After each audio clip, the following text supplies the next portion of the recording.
Commander Colt was an ARC trooper from the first generation of Jango Fett clones, being the commander in charge of the Rancor Battalion within the Grand Army of the Republic. Colt and his fellow ARC troopers Hammer, Havoc, and Blitz were stationed on Kamino to oversee the new regiment of clone troopers.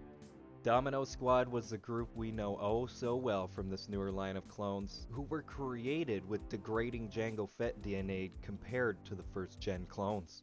Ever since the unfortunate death of Jango Fett, we have had to stretch his DNA to produce more clones. Colt was literally a different breed of clone trooper, a first-generation ARC whose experimental Phase 2 clone armor was chronologically one of the first of its kind.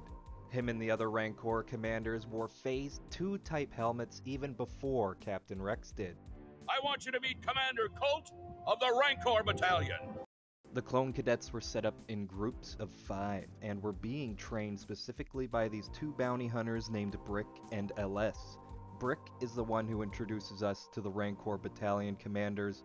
Colt gave a speech to the cadets before they took their final tests in becoming full-blown soldiers of the Republic. We can immediately recognize his demeanor as that of a battle-hardened veteran in a sea of rookies, stern and extremely charismatic at the same time. We're shoulder to shoulder on those front lines, brothers. And sometimes we may quarrel, but no matter what, we are united. Teamwork and loyalty are the two things he focused on in his speech, his final lesson for the cadets in a way. In the end, he favored Bravo Squad and had their group take the test first, even saying that they had completed their qualifying trials in ARC Trooper time. Bravo Squad reminds me of a certain group of clones from Season 1 of The Bad Batch. Check it out, guys. Time to watch the dominoes fall. Check it out. The Defect Squad's got themselves a new recruit. Colt with his fellow ARCs, Havoc and Blitz, were joined by LS and Brick to grade the cadets on their final tests. A fun Easter egg from this moment was that when Commander Colt told the bounty hunters to activate the Citadel program, it was known as THX 1138, which is the name of George Lucas's first feature-length film. For those of you who didn't know, it's a story about a couple living in a dystopian future whose citizen circumstances are somewhat similar to the Fett clones. People are given numbers instead of names, for instance, with THX 1138 being one of the main characters from the film. Clone troopers are also given numbers instead of names. Many took on names of their own or were given names by both friend and foe alike. Don't believe me? Check out how this Irish clone trooper got his nickname from Brick in this very episode. You're a real cut-up, aren't you? Come on! Thank you, sir. For what? For my name.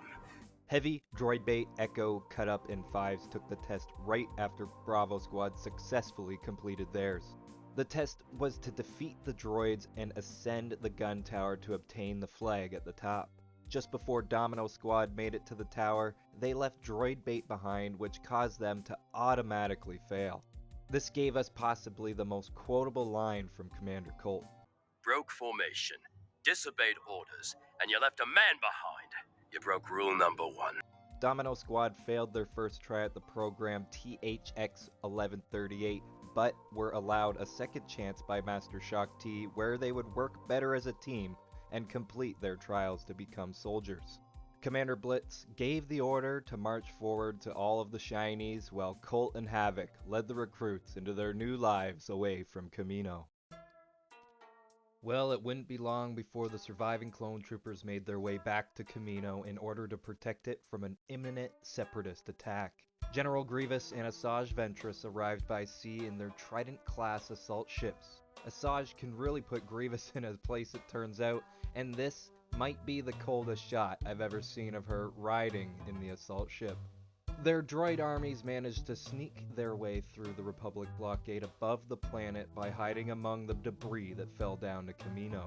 All 4 commanders of the Rancor Battalion were on site, but Havoc was brutally shot while trying to pull a downed soldier to safety in the beginning.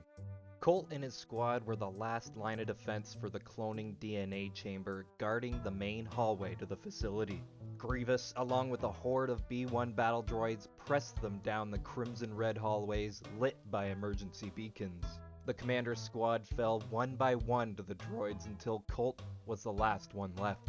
He pushed a quick counterattack that managed to take out a few battle droids, but that's when his windpipe clamped shut and his feet lifted off the ground. Asajj Ventress flanked Colt and used the Force to choke slam him into the wall. This knocked his helmet off, revealing the horror in his eyes as Asajj dragged him straight back into her lightsaber blade, giving the Clone Commander a kiss on the cheek before dropping his dead body to the ground.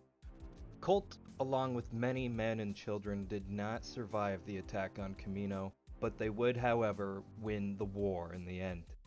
In this episode, Fives and Echo of the 501st get promoted to ARC Troopers, and during that scene we can see Commanders Hammer and presumably Commander Blitz in the background.